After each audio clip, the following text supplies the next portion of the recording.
Here at the Giver Marketing Network, we don't leave you drifting out in space. We connect you to a coach who will help you build and grow your marketing business.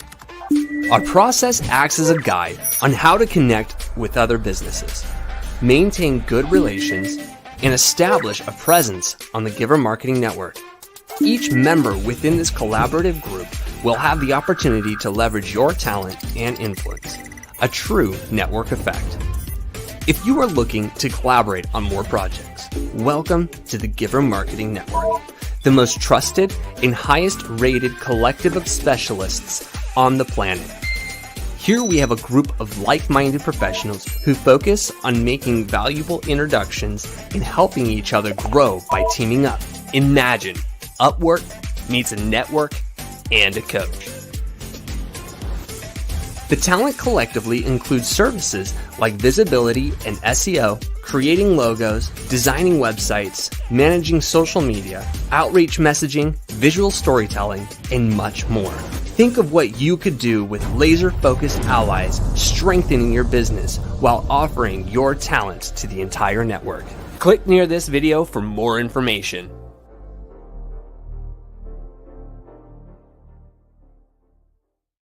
Come on, Giver Marketing Network and Kingdom Warriors. We're here with Bethany George, going to be talking about just the power of following up. She is the follow-up boss. You definitely want to connect with her on LinkedIn if you can find her story compelling and some of her content just to be riveting and helpful for you. But Bethany, before we jump into all those goodies you have prepared, can you share with us a little bit of your background? Because I'm excited. I've seen a little bit. We've talked quite a bit. I've seen a little bit, but I'm excited to jump in with you, learn together, and really engage those who have questions. So that'll be super fun. What's your story, Bethany? What's your origin story? Kind of where did you come from? How do you help people now? And like, how did that all come together? Absolutely. So I love to tell people that I started out as an entrepreneur when I was this big. Just as a young child, really looking at opportunities to create a little extra money to do some fun things as a kid. So like baked some cookies, sold them, realized, ooh, that's kind of profitable. Me and my friends would go door to door, asking neighbors, what is it that you need that we could provide for you so we can make a few extra bucks and go to the carnival? And so I got that entrepreneur bug very, very young. But I also recognized very young the power of selling in order to meet my own personal goals and how I could serve other people as well. And I moved into the adult world and realized that selling as a little kid is a whole different world than selling as an adult. And so I started following a lot of the sales gurus, trying to learn, how do I do this well? What does it need to sell something? And I was conflicted with the information that I learned because there's a lot of selling techniques out there that just didn't resonate with me, that didn't really sit with the values that I had. And I'm a student of human psychology. I love people. I'm an extrovert. I'm always meeting people and just kind of asking, like, why do people do what they do? Why do they act the way they do? And specifically in the professional space, that when I'm trying to sell something, I know that I have your best interest in heart. I know that what I have is going to serve you well. Why are you resisting me? And so I was trying to unpack that and end up moving into a corporate sales position where they would tell us, build, know, like, and trust, the fortunes in the follow-up. And what was the other phrase I was using earlier? Just those ways of building relationships, all touches, having multiple touches with people, this kind of sales techniques. And I was like, yes, those are great, but how? And nobody could really tell me the breakdown of how to do that. And so I was like, challenge accepted. So I really started trying to unpack that and understand it.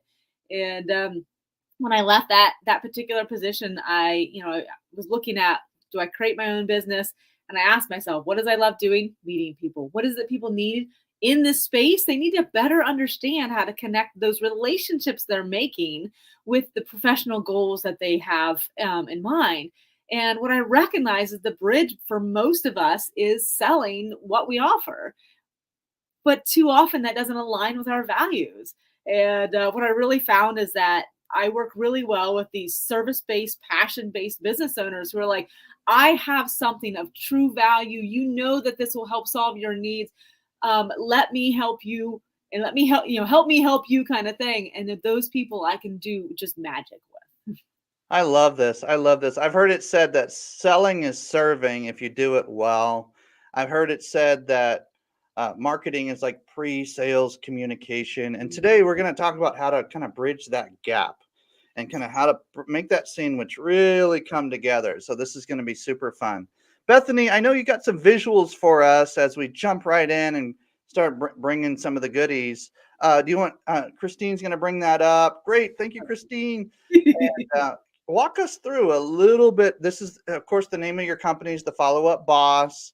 This is a little bit about you. For those who are on LinkedIn or other social platforms, find Bethany George right now. Just as you're watching, just click around, go find her, say, hey, I saw you on the Giver thing or the Kingdom Warriors thing or the whatever, wherever you're watching this stream, because we're streaming to multiple channels. Let her know where you saw her and kind of give her context for how you want to connect. And I'm sure she's going to give you some specials, something at the end as well. So you'll want to kind of jump in right now and connect with her. So go ahead, Bethany, tell us what you got today. This is fun. Yeah. And I was just going to say, if you find me online, you'll know it's me because I have purple everywhere. So That's it. Yes, absolutely. So I just want to, there's a couple key things that I wanted to share today. And so I'll tell you what to expect today so you kind of know.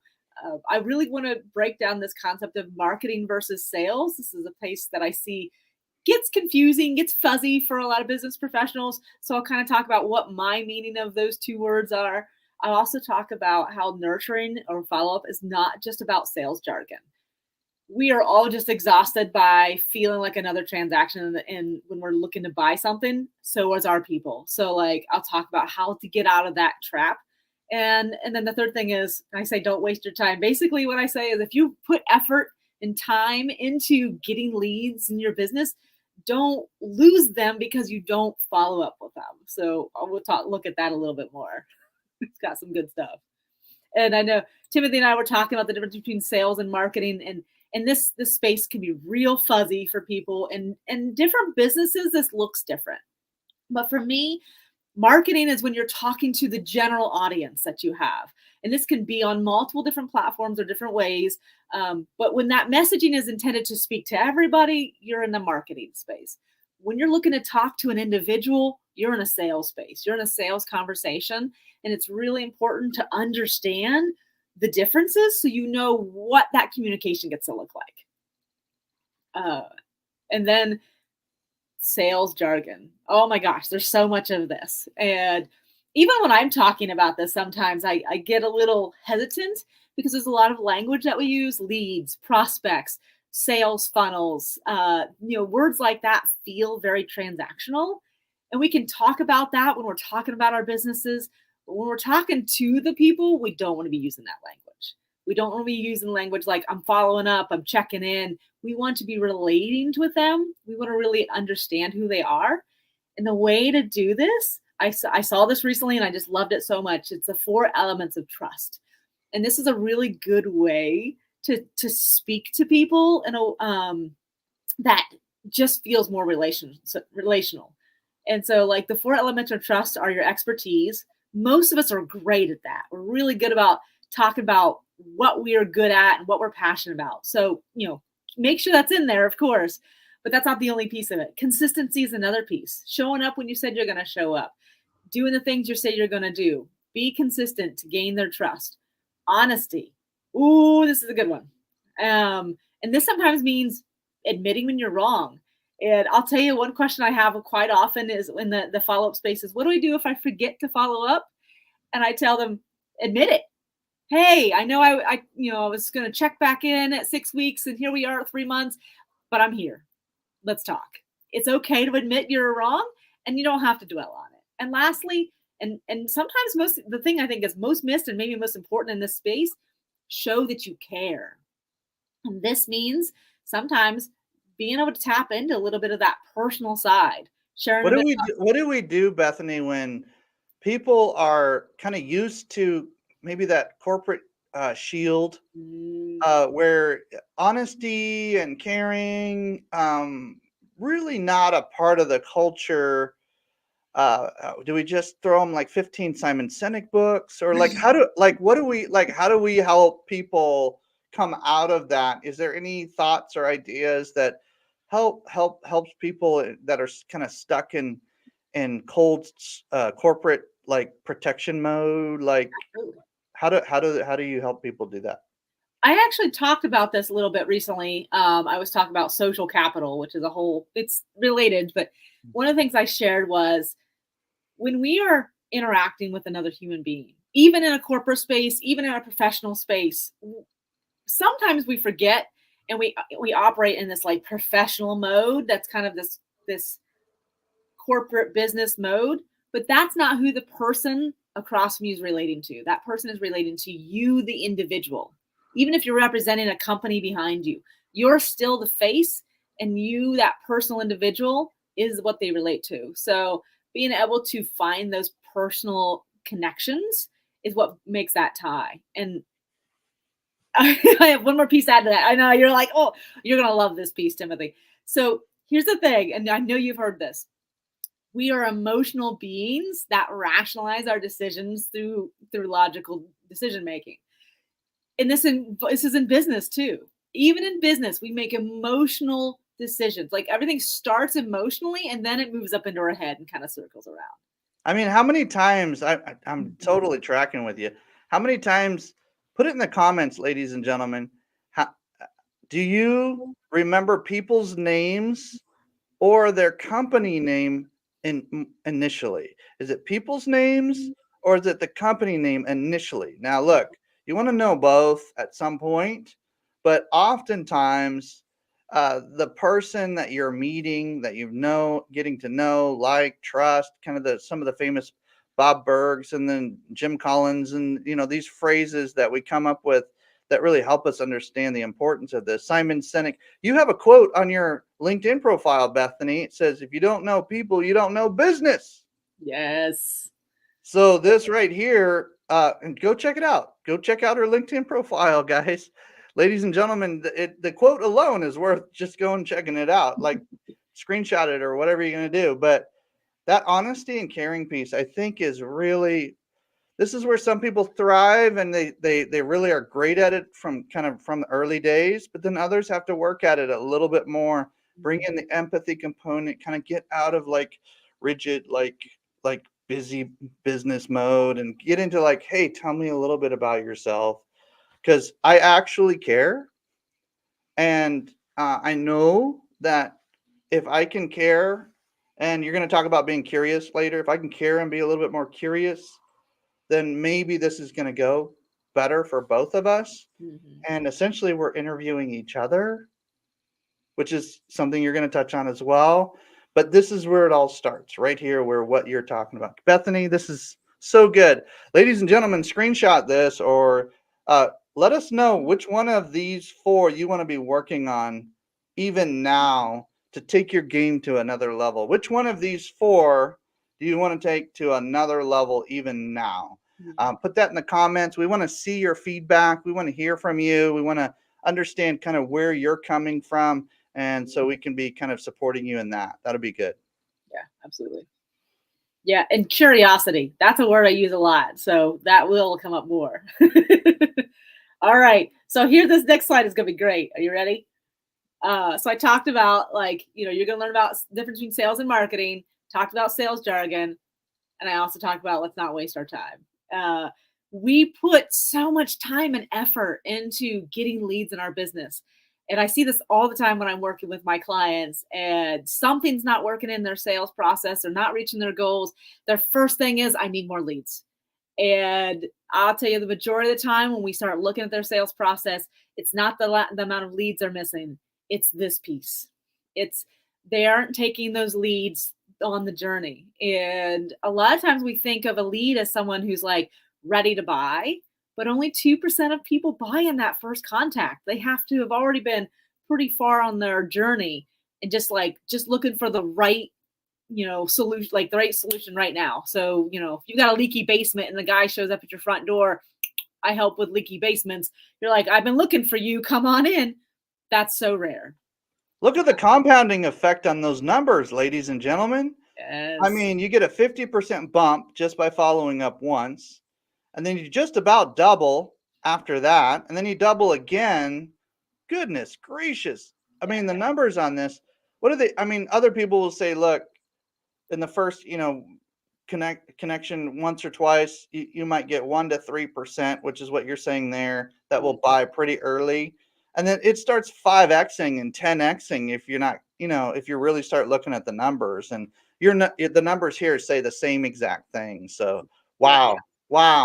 I mean, you could take your business from barely profitable to like extremely profitable by doing just what we're talking about. Wow, this is great. Thanks, Beth. Yes.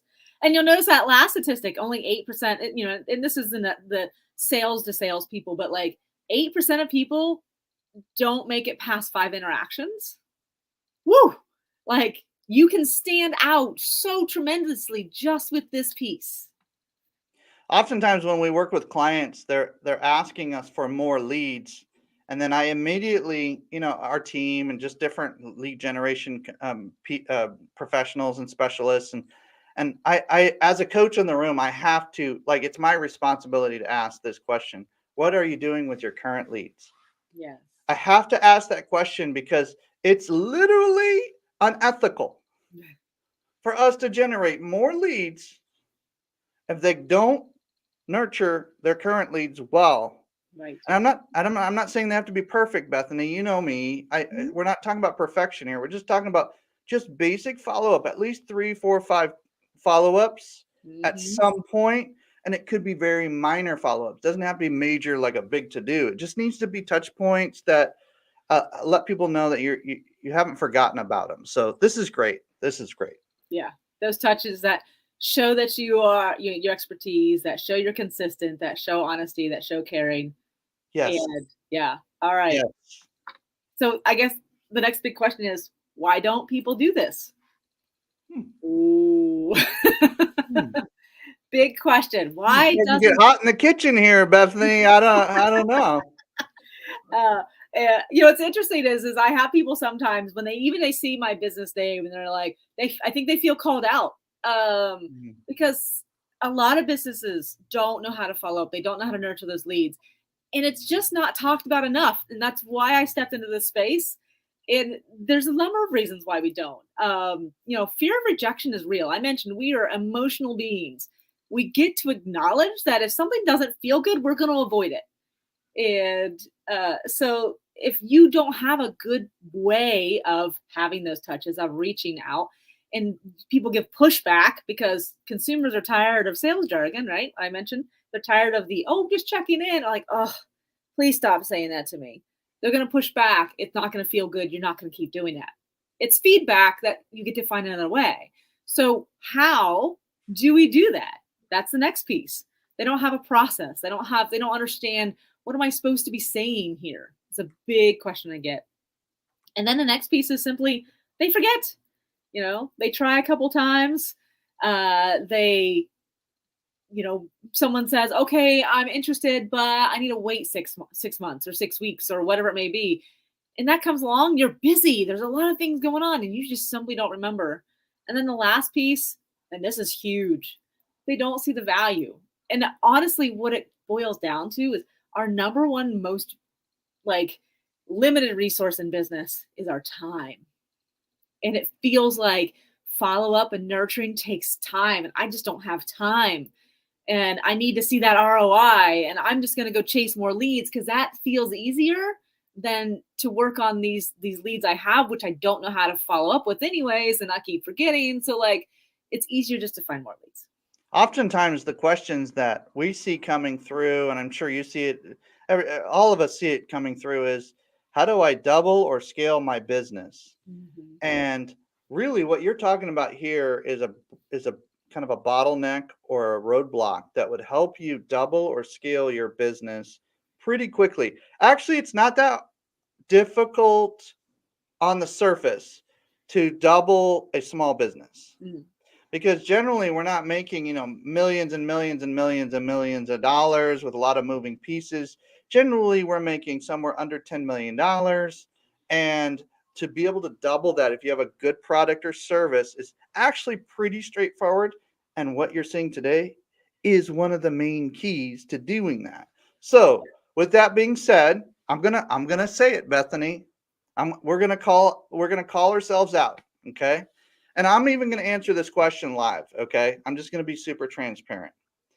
I do have a tendency to kind of, I guess, forget because I get really excited about new conversations. And it's just sometimes it gets a little bit difficult because I'm looking at, like, do I spend time on more conversations, new conversations, or do I circle back with some of the maybe even awkward conversations or the unsure conversations that were out, kind of having I had previously. And so I do forget, or I unconsciously avoid kind of the older conversations, the previous conversations, and then I try to go to the shiny new conversations that, as an extrovert, I just tend to kind of lean into the new, the juice, the more batteries and more electricity from the newer conversations. But gosh, there's a lot of electricity and revenue generating conversations. So I don't know if I've been shooting myself in the foot a little bit there. So I'm just being transparent that number three, and maybe mixed with one or two of the others, is where I find my roadblocks. I want to ask the audience, anybody who's listening to this live or in the recording, or in the replay, I want to ask, how would you describe your roadblocks to follow up? Is it one of these four categories? Is it something else? Is it a different way that you would frame it? Is it, I just don't have time? Is it this? Is it that? Like, how would you describe your challenge to follow up? And let's be transparent. Let's be self-aware, right? Let's be mindful of what's happening to us when we're going to follow up with maybe the last 100 people that we had appointments with, or last 100 people that we had meaningful interactions with. What does that make you feel?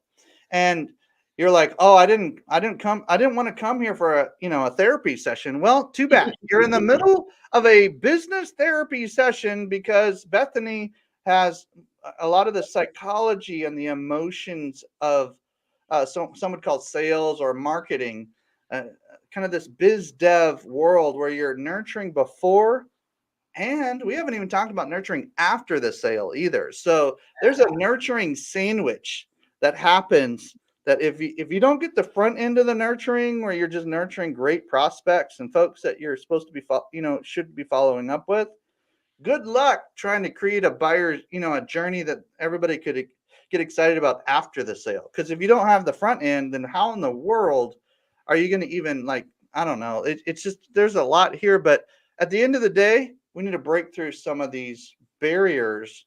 And I appreciate you kind of calling us out, Bethany, and letting us know that this is the reason, the core, the root, the why behind maybe our hesitancy in some cases. Yeah. So those who are watching live, let us know. Be transparent with us. Let us know what's going on with you and what would prevent you from maybe taking your follow-up game to this next level. Yeah. Yeah.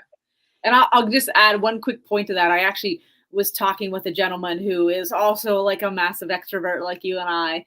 And he even admitted, he said, it's easier for me to go meet new people than it is for me to circle back around. And this actually leads to my next slide, because what happens when you do that is you set the precedence for what their journey will be like. If your interactions are only focused on what I want out of this conversation, what I want out of this meeting, and so if it's interesting and fun in the beginning, where I'm in that curious stage, we're getting to know each other, but I can't stick around to dig in with you, then how can we expect them to want to dig in with us if that's what it's going to take to do a working, have a business relationship with them? Dang, that's good. That's super good. Wow. This looks like a dance to me, like somebody dancing all over the screen. This is fun. Yes. Tell Yes. us more about these words. How would you describe this journey here that I'm seeing? I love the visual. Yeah. So every every one of our customers goes through a journey with us, and there's some elements to this. It's the journey of with are we the right person to work with? Are we the right person to buy from? But also, is our solution that we're offering? And so in the very beginning, that initial introduction with them, they're curious about who we are and what we offer and whether it's the right fit for what they need. And we're curious about them. What do they know? What are they looking for? Are they a right fit for us? So there's this curious stage that happens. And in our marketing, a lot of that is about curiosity building, right? Making that initial connection. So, looking across the dance floor and like, I see you over there. Like, I'm curious about this. So then they can move into aware. We become aware of them. They become aware of their needs. They become aware of us. Again, this is kind of multifaceted. And so we start like trying to figure out what does this awareness bring to us and whether there's a match. And if there is, they move into interested. And that's kind of when the light bulb goes on. They're like, okay, I have a need. You have a solution. I'm interested. Let's talk about this. Do we know the right dance moves? um, and that's a lot of what it is. A phrase I use actually this pairs with this really nicely. So we all know the phrase "know, like, and trust." I actually change it up. It's like, know, trust. So that initial piece is like, because I mentioned we're emotional beings. If we don't like the other person, doesn't matter if we're the business or if we're the consumer, if there isn't a like of some kind there, we're probably not going to move forward. Is that why they talk about the likability factor a lot with people who are kind of front facing with customers and clients and even just like other organizations, like kind of the greeters, I guess, of the day for different orgs where you have events and different things going on. Yeah, The likability factor is probably worth identifying and enhancing in some way. Yeah. absolutely. Absolutely. Yeah, if you get a wrong vibe off of an individual and they're your first contact with an organization, your likelihood of continuing with that conversation, continuing, with seeking a business relationship with them starts to drop drastically. Okay. So that early phase is really like, and then if that like fits and they kind of pass the vibe check, then they move into the no, and that's really like, okay, I'm interested. I want to know more. Okay, gotcha. And then you start getting really interested. Yeah, okay, that makes sense. The dance is about to happen. Like it's you can almost hear the music in the background. It's starting to play louder and you're just kind of getting into this conversation.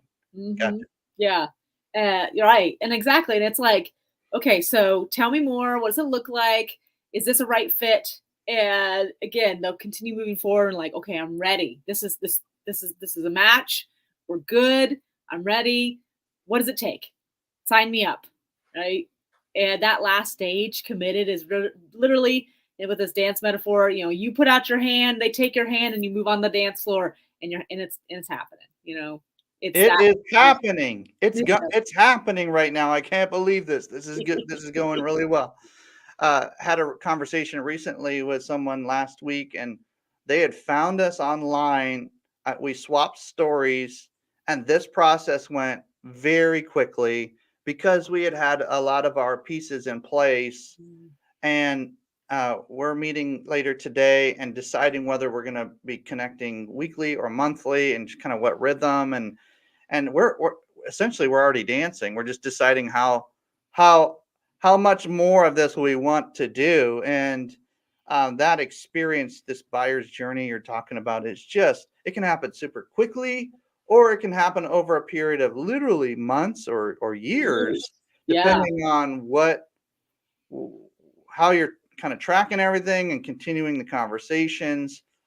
We just put a follow up to 850 marketing professionals yesterday, uh, asking a question, just starting a conversation again. It's been a little while since we connected, and do you know anybody who is interested in these kind of things? Just kind of being curious and asking questions becomes super powerful. And so I'm totally tracking with what you're doing right now. Yeah. This is so good. What's so amazing about a lot of that too is, as business professionals, we've been in our industry, in our space for a while. Then we have been making these contacts all along the way. We've been doing, whether it's online or offline, we have been creating these touch points and maybe not even realizing it. And so when someone finally appears and says, I'm ready, we're like, cool, I did such a great job. Like, yeah, like we didn't realize how much front work we had already done.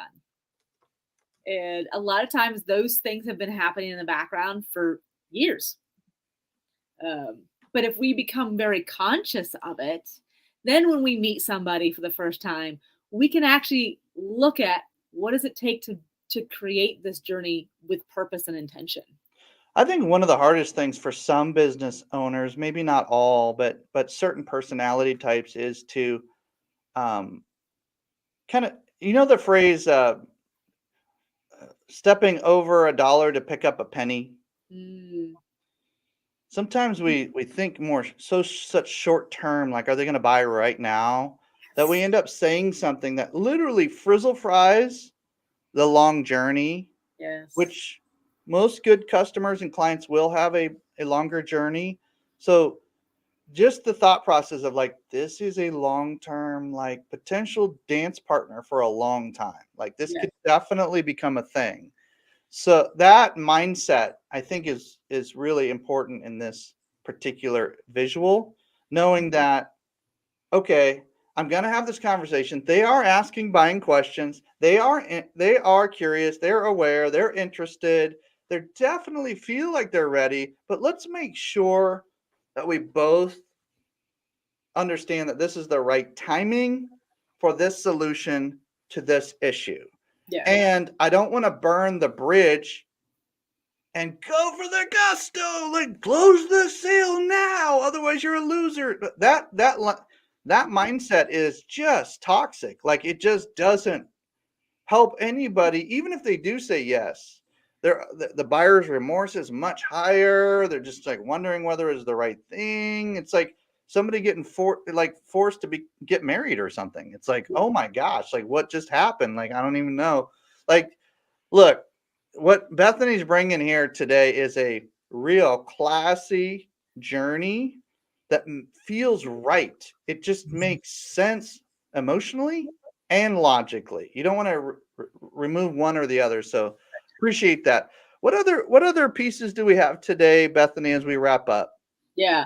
So I'm going to give you a real quick another Simon Sinek thing, because I think we're both fans of him.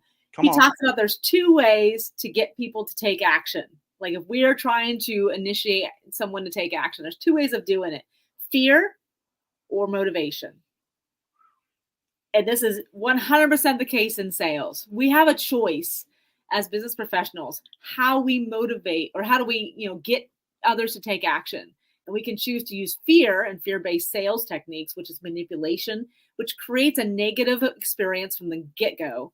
Or we can figure out how to empower them to choose us and make that choice. Quite frankly, I love that phrase. Quite frankly, I think we have enough fear in our life to last us as long as we want, to draw out people's inherent like passions and motivations and vision and direction, like with new clarity, and then bring that to the surface and say, hey, we can solve some of the fear-based problems you have, but more importantly, if and when we work together long term, which is generally what happens, and when we engage with a client, what's the big picture? Like, what do you actually want to see happen? Like, motivate me. Like, tell me what you want to see happen, because I don't know that we're a good fit unless you can kind of inspire me too with your vision of what you're going to be doing. And then at that point, we'll bring in all the resources you want to solve all the problems you want, because we have connections and we have associates and we have power partners and we have all the tools and all the software you could ever want. But I got to know you're in it to win it for your own business. You got to convince us that we're the right fit, and I got to do the same. But I love that approach where it's not spammy, it's not desperate, it's not scammy, it's not forceful. all that stuff, we're kind of allergic to some, a lot of those words, and I know you are too, Bethany. Allergic. So I appreciate that. All right, so this is a golden image. Like, screenshot this, ladies and gentlemen. Pause it or watch it again or whatever you got to do to kind of remember at least most of this journey here. Put this on your own kind of business plan. Like, what do I do for the business journey, a client journey, a customer's journey, a member's journey? What does this look like? I love it. I love it. So that was the 1,000-foot view. Let's zoom in. Let's talk about what it can look like. Because like I said, I'm all about action. I'm all about the to-dos of what this logistically looks like. Okay. And when we're looking at like, okay, how? Like it's the number one reason, one of the many reasons that people don't nurture, don't follow up is how. So in marketing, just as in sales, like you have to know who you're talking to. If you don't know who you're talking to, you can't speak their language. And you have to know where in that journey they are so you can also understand what they need from you in that moment. And then have a plan. That's the how. I don't know how. I don't know what to say. Well, have a plan. If you know where they are in that journey, you know what they need from you. And it's not just the logistics. It's not just the we're not talking just transaction. We're talking like, what do they need to know me? What do they need to know from as a business owner, how they can trust me? What is that connection? So how can you continue the conversation? Like that's what you're focused on. Not how do I close this deal? How do you continue the conversation? Well, the goal is to serve, right? And to maybe alleviate some anxiety and help them along their journey of walking toward their goals. Yes. And if that's the heartbeat behind what you're doing, then a lot of this starts falling into place pretty organically. But we get into such desperation mode sometimes. I saw one of your recent posts, Bethany, about just like, look, let's just say it how it is. Sometimes revenue is really high and sometimes revenue's not where we want it to be. Let's not freak out. Let's stay the course and treat people like stinking human beings. Like let's just treat them real and watch what happens a year later. But I noticed this, like, I don't know if you all notice this if you do put yes in the comments. Do you notice that there's flurries of business that come, but then you start tracking when those conversations originally happened? It's like 3 to 6 months before. You ever notice that? You're like, wait a minute. All of a sudden, we just got this flurry of business and it was amazing. It's like, well, yeah, because you treated those people really well 3 to 6 months before, depending on kind of your high ticket, medium ticket item or whatever it is you're selling or offering. But it could be another pattern you see. But in my particular revenue streams, I see 3 to 6 months. I can track it back 3 to 6 months, and then I know the revenue's coming. And I'm starting to see that more and more and more. I'm like, we just got to farm here. I mean, there's time for hunting, but farming is like the thing. Like farming's the thing. Like it can really lower the anxiety of your business journey if you learn how to think like a farmer and only hunt when necessary. Right. And that to me is a good kind of rule of thumb. And this is basically what this says here. So explain to us just maybe real quickly overview again one more time, and then we'll wrap up. Yeah. So like the concept of this, well, and I mentioned like having a system to track. I use the plant metaphor a lot. Every lead you get is a seed. Okay. What you do with that seed is up to you. You could throw it out into the soil and then come back in 6 months and hope something's grown, or you can plant it with purpose and nurture it and take care of it, which you think is have the bigger probability. Mm-hmm. So that's where the planning comes in. That's where having a system so you can keep track. Remember, get it out of your head because it isn't going to live there. Recognizing what stage they're in and having that goal in mind. All of those pieces are critical. And if somebody reaches out to you, Bethany, you can walk them through this 1, 2, 3, 4, 5 step and just kind of help them unpack this with clarity, lower the kind of the unknowns and the weird factors. And like, we tried that. I don't know what to do. And all those questions that you can walk them through that, I'm sure, because you've helped us walk through a little bit of this even as we go. And you're working with us on how to kind of do this even better. And we're excited about that. Okay. So with that, how do people connect with you? And are there any other goodies you have for us today? Well, I got one more piece for you. Okay. For that. Bonus piece. Bonus piece. Here we go. Bonus piece. Because I want people to take this information and do something to see an impact. And that's one of the biggest things I do with my clients is the first thing they do is they come to me and like, oh, it's not working, Bethany. Okay, awesome. Let's figure out exactly what is and is not working. Let's look at your process. I can recognize the symptoms and know what's breaking down. If you are struggling anywhere in your sales process, here's a fast way to notice a difference. And that is the people who come to you and say, I have a need and I'm ready and I'm interested. Like those are the hot leads, right? You're at an event and you say what you do and someone comes up and like, oh my God, I've been looking for you. If you have to follow up with them, if anybody, right? You've had a sales conversation. What happens next? First step, don't assume that you know exactly what they need or where they're at. Get curious, dig in, listen, figure out what that need is that they have, understand what they think they want from it, right? And then follow up, and I say a relationship style. So be clear. Don't just be transactional. Don't just be like, here's a proposal, sign right here, let's get moving. Really understand where they're at, both emotionally and logically in that space. And then you'll know when is the right time to actually say, let's move, let's dance. If they're not ready, even if they come to you all, excited and tell me all about that, they may not actually be ready. So if you're curious, you can really figure out, okay, now you're ready. Or wait, you need this information first. Let's look at this piece first. So getting clarity on that is huge. And that's where, you want to ask? Go ahead. Ladies and gentlemen, what's being said right here, we've had clients for 5, 6, plus years.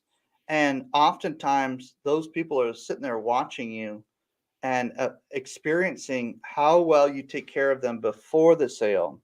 Yes. And that will determine their expectations and excitement and really their how open their wallet is to having more of that in an official business capacity.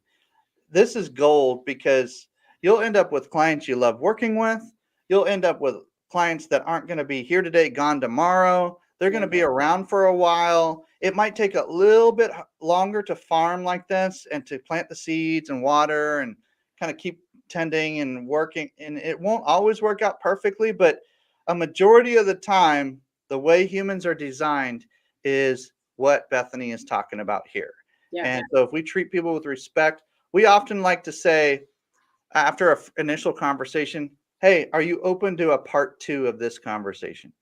That makes it feel like it's just a continuation of a relationship. Hey, are you open to a second date? Are you open to a second dance? Are you open to a way for us to connect again? We love to use that kind of language, and I know you do, Bethany, as well. And then that's a type of ask. You're asking for a second dance, a second date, a part 2.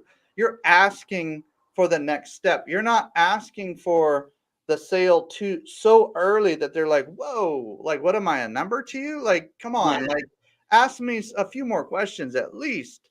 Like, don't yank me onto the dance floor. Like, ask me onto the dance floor. Like, let's do this with respect. And so I know we got a couple of great analogies going here. Bethany, how do people connect with you directly? Like, what's the best way for them to get in touch with you?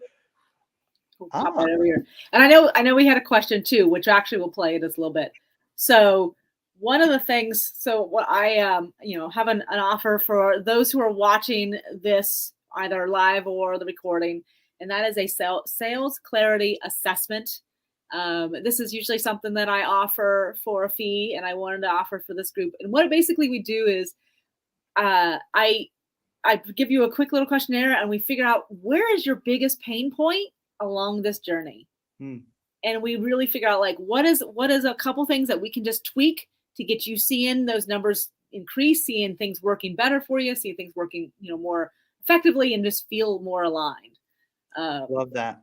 Ladies and gentlemen, when you take advantage of these extremely valuable offers from our guest presenters, just know you're not just getting a no-cost version of this offer. This is a full, like what normally people would pay for version.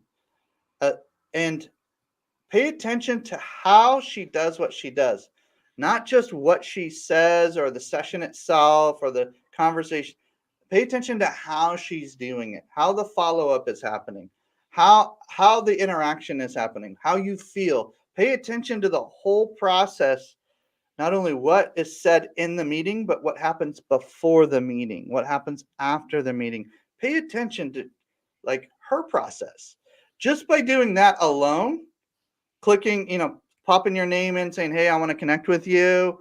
Just by doing that alone, you'll get a template of how to maybe apply this to your business. So yes, you want to meet with Bethany, but you also want to pay attention to what and how Bethany does what she does in preparation to meet with you, and how she takes the conversation in a way that feels very authentic and very guided, but not forceful. And so I appreciate that about her. She sold us on some of her services at one point. We ended up buying some things from each other, and we're just really excited to work more together with Bethany. So that'll be really good. Okay, ladies and gentlemen, look up the follow-up boss, ping her, grab your free goodie by scanning the QR code. We left it up there for just a few minutes, so no excuses. If you want it, you grab it. And now we're going to go into a little bit of a Q&A time with Christine, myself, and Bethany in the room. We'll pull down the slides for right now and just start asking questions that maybe came into the live stream, or some of the questions we might have, Christine. So take it away, my friend. Well, so we did have a question from the audience, and I popped that up earlier and you saw it, but I wanted to give you a chance. You got a forewarning about this. So what are the signs that they're ready? A lot of times people are going through their nurturing process, and we have this thing where we don't want to be pushy. We don't want to be the used car salesperson, right? Yes. So how do we know when it's the right time? Great question there, Nate. What's really interesting about this question too is it can depend on the business type, what you're offering, and who you're talking to. But there's obviously some basics to know. So if they're asking questions, if they're leaning in and wanting to know more, so they aren't ready until they've been interested. So if they're interested, they're wanting to know more, they're asking questions, they're wanting to engage in that conversation. And the way to really gauge if they're ready is to invite them. It's not even, so I think that's a difference too in the sales process. What I call more the traditional sales method is to kind of push people into stages like, okay, we need you to do this action, and you'll push somebody and they're going to resist, just natural human instinct. But if you invite someone, come in, let me show you around, then they have the power. You've empowered them to make that choice. So invite them into something where, if they're asking you questions, what can you invite them into to explore what it would look like to work with you? And again, that can vary a bit on your business, but that can be a really powerful way to move them into the next stage. This is an interesting conversation point, and I didn't know if we were going to go here or not, Bethany, but we got a couple of minutes. Would you mind humoring me and maybe walking through some language that may or may not be helpful for everybody, but it certainly could help some.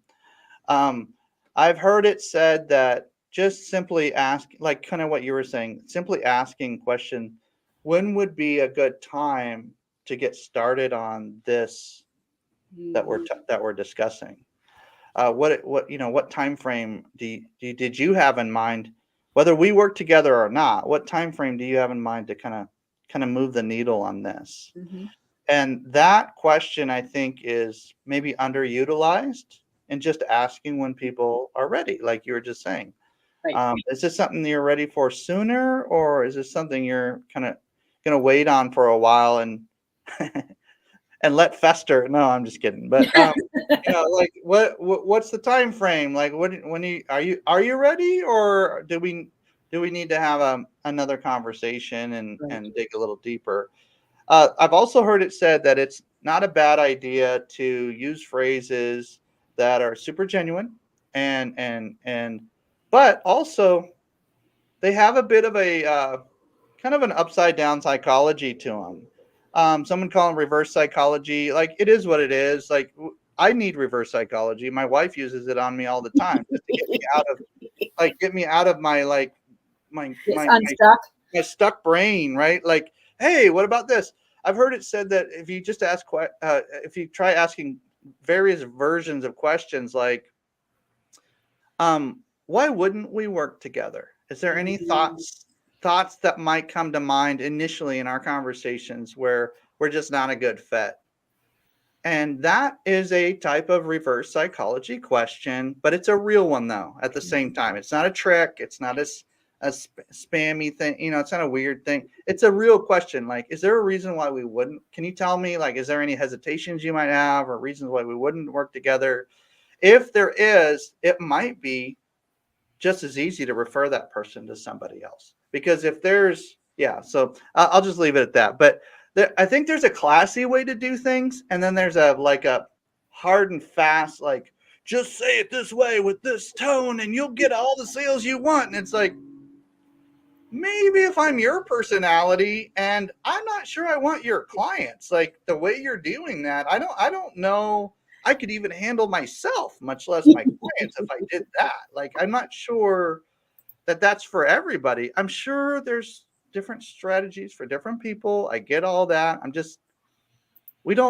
One of the things we got to be careful of, I think, Bethany and Christine, is there are people that are actually selling their personality to their audience. And the books and the trainings and the everything. And we even have to be careful on this conversation. Like, we're a little bit more low key. What about the rah, rah, rah? Like, people, it's okay. Do the rah, rah, but just do it with class. Yeah. Do it classy, San Diego. Like, come on, let's go. I love that. But I can add a point to that too. What do you think, Bethany, about some of those phraseologies? So there's, like anything else, you can do it well, or if you aren't in alignment, and this really does take a little bit of nuance, you have to really understand that person that you're communicating with. And so if you feel like I'm stuck in this conversation and what do I do next, you can ask questions, but doing so with sensitivity is important. The reverse psychology is great, and it can so be overused. There was a phrase, probably one of my favorite phrases. So I have a stack of books behind me. And one of the books on here is Endless Referral by Bob Burg. And he had a phrase in here that I thought was like golden. And that was, people don't like being techniqued. They know it when they are. Okay. So I always caution people against, they're always like, what do I say? Give me a script. No, I can't give you a script. I need you to be curious. I need you to be vulnerable. I need you to really, because you're the expert. You know you and your business, and you know what your people need. What you don't know is that person sitting in front of you. So you can help people come up with concepts, ideas, possibilities, maybe phrase examples, but you're never, from what I'm hearing you say, you're not going to encourage them to just take this as a script, say this every single time in this exact way. Otherwise, it will become more transactional, and people will start seeing it, smelling it, hearing it. Like, it'll start coming through even the screen is what I'm hearing. Yes. So like, if we were to we did have a conversation, hey, what would it take for us to work together? Like, how can we exchange value? How can we, buy things from each other, swap invoices, or do whatever we're going to do? And either it was a fit or it wasn't. And there are times when people need to think on it.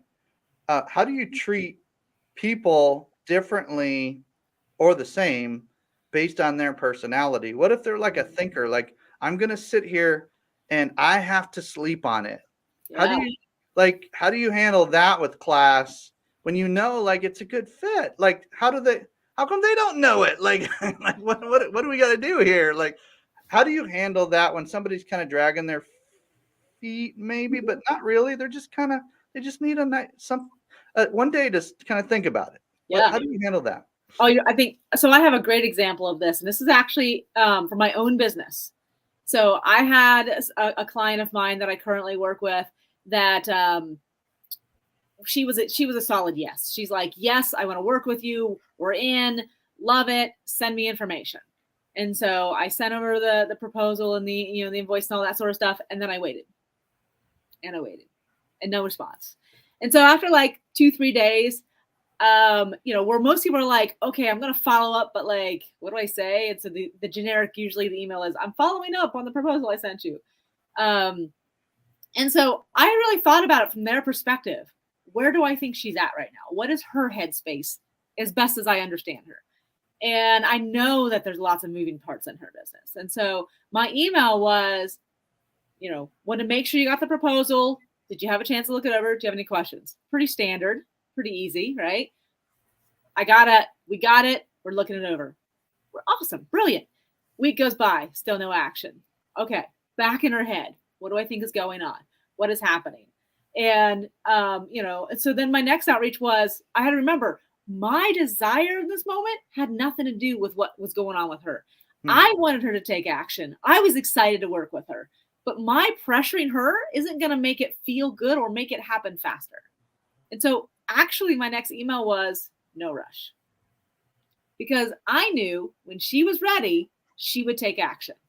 Especially if she's that kind of person where you've seen the yeses being the yeses, the no's being the no's.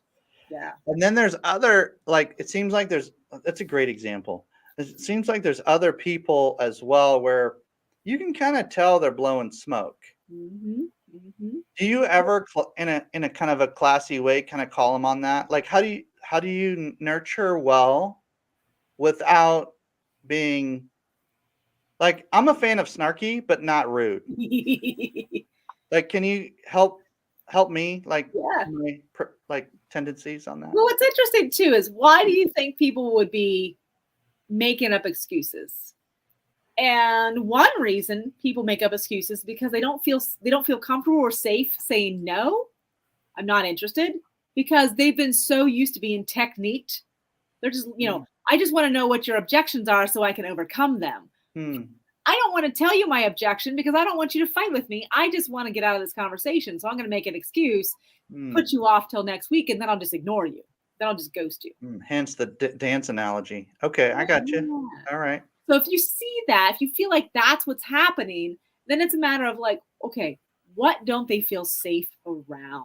Are they unclear of what happens next? How can I provide that clarity? And that was actually one of my next emails to that same client was, when you click yes on this, this is what will happen. Oh, this is what we'll do.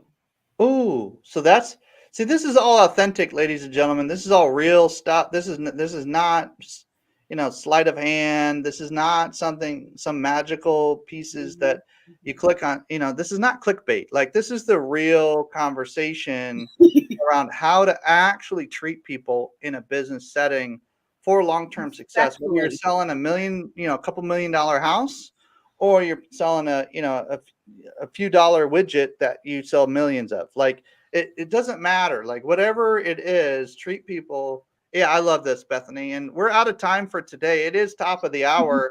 But Christine, do you have anything else? I know you wanted to mention one thing, Christine, that happens on Wednesdays, but Bethany, great job. Nice work today. Let's do this again. This will be good. Thank you. Absolutely loved it, Bethany. Thank you so much for sharing with us. A great masterclass today. Thank you. And tomorrow, if you're a marketer, come join us. Maybe Bethany will be there if we're lucky. You never know. Timothy might be there too. We've got our networking for marketers. So please join us, reach out, make a comment in the chat, and we'll reach out to you. But come hang out with us. It's the website, just do givermarketing.com/networking, and that will get you to the spot where you can sign up for our Zoom. So join us on Wednesdays. Yay. No cost for all you marketers out there. Share the word, spread the word, have some fun with that. And let's just party together tomorrow, Christine. I think that'll be super, super interesting for those who want to kind of schmooze it up and connect with other marketing professionals, learn how to work together on the real, have a lot of fun, making more. we see when our marketing friends get together and work on projects together, we see their revenue. We've seen multiple people 10x their revenue just by working and being kind and nice and working with each other and not being all scared of somebody else taking their business or this or that. I mean, we have guidelines, but at the end of the day, if you work with 2 or 3 others on a consistent basis, you got a team. Like, play with that team. Like, let's have some fun. So Christine's a great person to connect with on Wednesdays, same time, generally every week. So if you grab that link, givermarketing.com/networking, then you'll get to where you need to go and connect with all of us. So that'll be super fun. God bless you guys. We'll see you soon. Talk to you soon.